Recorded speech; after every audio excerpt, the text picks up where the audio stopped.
Hello বন্ধুরা, অল্প স্বল্প গল্পেই নিয়ে চলে এসেছি আরও একটা নতুন শর্টস ভিডিও। তো দেখতেই পাচ্ছ আমি এখন চলে গেছি গঙ্গার পাড়ে। আজ সকালবেলা ঘুম থেকে উঠেই মনটা খুব ভালো লাগছিল, জানি না কেন। তাই হঠাৎ করে চলে গেলাম গঙ্গার ঘাটে। আমার বাড়ি থেকে গঙ্গার ঘাট খুব একটা দূরে নয়, 1-2 মিনিট হাঁটা পথ। আর দেখো কি সুন্দর মাঝিরা নৌকা নিয়ে যাচ্ছে। এবং সবথেকে বড় কথা, টানা কিছুদিন বৃষ্টি হওয়ার পর আজকে গঙ্গার জলটা এত সুন্দর লাগছে, সূর্য আলোটা পড়ে গঙ্গার জল কি সুন্দর চিকচিক করছে। দেখো কি সুন্দর আকাশটা লাগছে, শরৎ যেন এসে গেছে, সেটাই জানান দিচ্ছে। মায়ের আসার সময় হয়ে গেছে, এটাই জানান দিচ্ছে।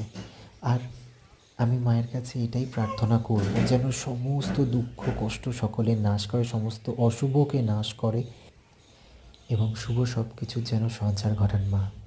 আজ এই পর্যন্ত, দেখা হবে আবার নতুন কোনো ভিডিওতে। টাটা।